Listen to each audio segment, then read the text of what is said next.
ইউরোপের বুকে এক টুকরো মেক্সিকোর ছোঁয়া।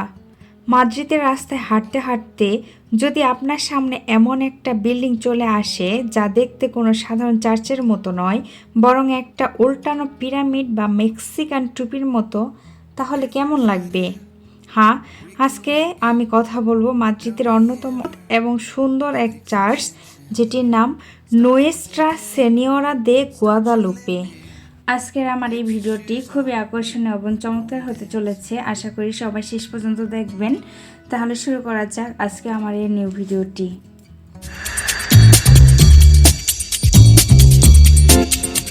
যে গির্জাটি নিয়ে আজকে আমি কথা বলবো সেটি হলো মেক্সিকোর ধর্মীয় সংস্কৃতির ছোঁয়া এবং আধুনিক স্থাপত্যের মিশ্রণে তৈরি করা।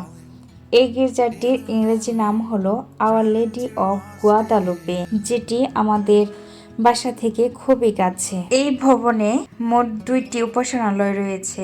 আমি আগের ভিডিওতে নিচের ছোট উপাসনালয়ের যেটি রয়েছে সেটি দেখিয়েছি এবং বড় উপাসনালয়টি আজকে দেখাবো। আর এই বড় উপাসনালয়ে রবিবারে শুধু 12টায় একটাই মিশা হয়, আর নিচে উপাসনালয়ে সকাল 11টায়, দুপুর 1টায় আর রাত 8টার সময় মিশা হয়। মাদ্রিদে চামার্তিন এলাকায় অত্যন্ত অনন্য এবং স্থাপত্য শৈলগতভাবে গুরুত্বপূর্ণ একটি ক্যাথলিক গির্জা এটি। আমার কাছে মনে হলো এই গির্জাটির বাইরেটা যতটা না সুন্দর, এর ভিতরটা আরো বেশি আকর্ষণীয়। দেখতে অদ্ভুত রকমের সুন্দর লাগতেছিল। আপনারা এই গির্জাটির সৌন্দর্য উপভোগ করতে থাকেন আর আমি এর মধ্যে এই গির্জাটির একটি সংক্ষিপ্ত ইতিহাস বলি। গির্জাটি 1962 থেকে 1965 সালের মধ্যে নির্মিত হয় এবং 1967 সালে এটি আনুষ্ঠানিকভাবে যাত্রা শুরু করে। মেক্সিকোর জাতীয় প্রতীক এবং অত্যন্ত শ্রদ্ধেয় আধ্যাত্মিক রূপ আওয়ার লেডি অব গুয়াদালুপের এর প্রতি সম্মান জানিয়ে এই গির্জাটি তৈরি করা হয়। মেক্সিকোতে বসবাসরত স্প্যানিশ ব্যবসায়ী এবং এক ধর্মীয় সংস্থার যৌথ উদ্যোগে এটি নির্মিত হয়েছিল। স্পেনে কোনো মেক্সিকান স্থপতির নকশায় তৈরি হওয়া এটি প্রথম ভবন, যার কারণে এটিকে অনেকে চার্চ অব দ্য মেক্সিকান বলেও ডাকেন। এই গির্জাটি প্রচলিত ঐতিহ্যবাহী গির্জাগুলোর মতো লম্বা বা ক্রস আকৃতির নয়। এটির মূল কাঠামো প্রায় 54 মিটার ব্যাসের একটি বৃত্তের মধ্যে অষ্টাভুজাকৃতির নকশায় তৈরি। এর সবচেয়ে আকর্ষণীয় অংশ হলো এর ছাদ। বিখ্যাত প্রকৌশলী ফেলিক্স ক্যান্ডেলা এবং জেসে আন্তিও তোরোহার দক্ষতায় মাত্র 4 সেন্টিমিটার পুরু কংক্রিটে 8টি বাঁকানো ঢের মতো পাতা দিয়ে এই ছাদটি তৈরি করা হয়েছে। সবচেয়ে অবাক ব্যাপার হলো এত বিশাল একটি ছাদকে ভেতরে মাত্র 4টি প্রধান ফাঁপা স্তম্ভ বা পিলারের উপর দাঁড় করিয়ে রাখা হয়েছে, যা তৎকালীন সময়ের জন্য ইঞ্জিনিয়ারদের জন্য এটি মাস্টারপিস ছিল। গির্জাটির ভিতরে কোনো অন্ধকার বা সংকীর্ণ কোণ নেই। এর বেদিটি একদম কেন্দ্রে অবস্থিত, আর চারপাশে বসা আসনগুলো একটি থিয়েটার বা স্টেডিয়ামের গ্যালারির মতো ধাপে ধাপে উপরের দিকে উঠে গেছে। যে কোনো কোণ থেকে বেদিতে চলা অনুষ্ঠান পরিষ্কারভাবে দেখা যায়। তো কথা বলতে বলতে আমাদের গির্জার অনুষ্ঠান ধারা শুরু হয়ে গেছে। আসলে এদেশে আসার পর প্রতিটি গির্জার মনোরম পরিবেশ, মানুষের প্রার্থনার ভক্তি, বিশ্বাস দেখতে এতটা ভালো লাগে যে এই অনুভূতিটা বোঝানো মুশকিল। বলা যায় এই গির্জাটি মাদ্রিদের অন্যতম একটি ধনী বা বড়লোকদের এরিয়াতে। এই বড় উপাসনালয়ে শুধু বড়দের জন্য মিশা হয়, আর নিচে ছোট্টটাই সকাল 11টায় বাচ্চাদের জন্য মিশা হয়ে থাকে।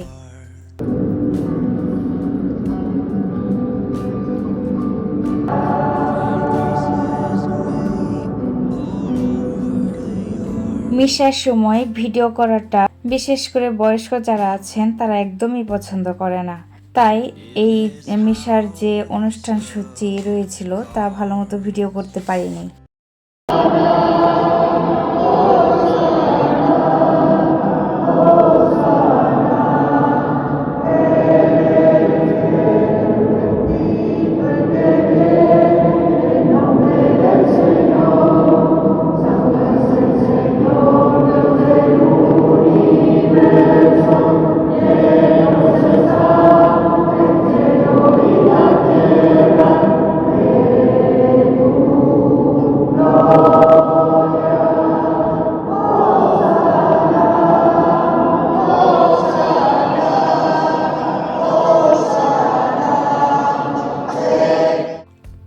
কথা তো বলাই হয় নাই। এই আধুনিক স্থাপত্যের গির্জার ভিতরের চারপাশে যে কাচের নকশা রয়েছে এর বিশেষ তাৎপর্য রয়েছে। এখানকার খ্রিস্ট ধর্মাবলম্বীরা মনে করেন কাচের মধ্য দিয়ে ফিল্টার হয়ে আসা এই রঙিন আলো প্রার্থনাকারীদের মনে শান্তি এবং এক ধরনের আধ্যাত্মিক গভীরতা এনে দেয়, ঈশ্বরের প্রতীক বলেও তারা মনে করেন। কাচের নকশায় ব্যবহৃত বিভিন্ন রং কেবল সৌন্দর্যের জন্য নয়, বরং আলাদা অর্থ বহন করে। যেমন নীল ও সাদা রং কুমারী মেরি বা গুয়াদালুপের পবিত্রতা ও স্বর্গীয় রূপের প্রতীক। সোনালী ও লাল রং ঈশ্বরের মহিমা ও ভালোবাসা এবং ত্যাগের প্রতীক। এটি একই সাথে মেক্সিকান সংস্কৃতি, ইতিহাস, আধুনিক স্থাপত্যের আধ্যাত্মিকতার এক দারুণ প্রতীক হিসাবে তারা মনে করেন। এখন যে দৃশ্যটা দেখতে পাচ্ছেন এটি হলো আমাদের মিশার মধ্যে যে স্বর্গস্থ পিতার গানটি গায়। এই গানটি গাওয়ার সময় এই গির্জায় আমি দেখেছি সবাই সবার হাত ধরে গানটি গাচ্ছে। আমার কিন্তু দেখতে খুব ভালো লেগেছে।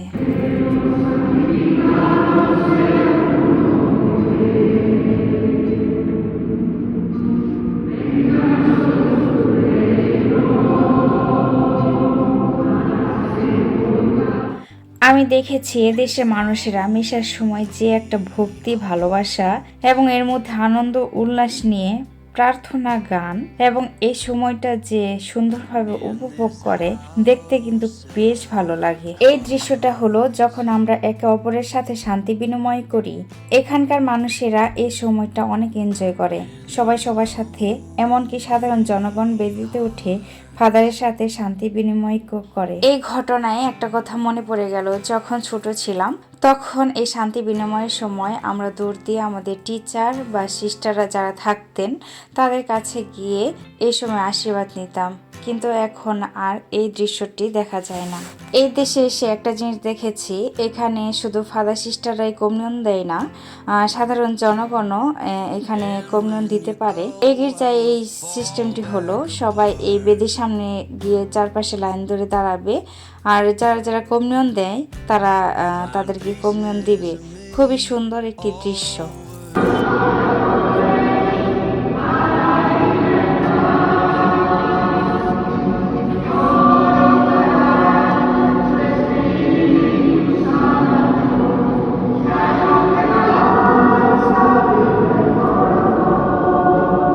এই তো আমাদের মিশা শেষ পর্যায়ে চলে এসেছে।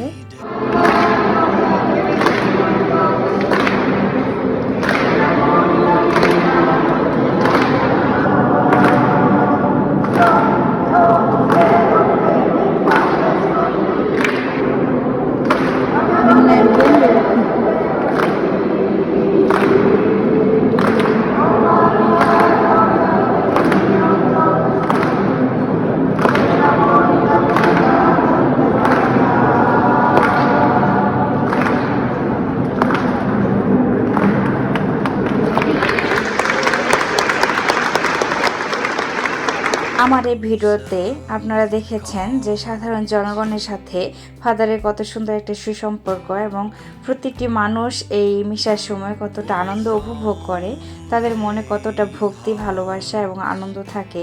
আমি মিশা শেষে বেদের পিছনে গিয়ে মামারিয়ার সামনে প্রার্থনা করলাম। তারপর আমি এই গির্জার পুরো ভিডিও করছিলাম। মূলত এই গির্জার লাইটের পরিমাণ খুবই কম। চারপাশে যে কাচের ডিজাইনগুলো রয়েছে সেখানে বাইরে থেকে আলো এসে গির্জার ভিতরটায় আলো দিচ্ছিল, তো দেখতে বেশ সুন্দর লাগছিল, মনোরম একটি পরিবেশ। আসলে এত সুন্দর গির্জা আগে কখনো দেখিনি, এই প্রথম দেখা হয়েছে।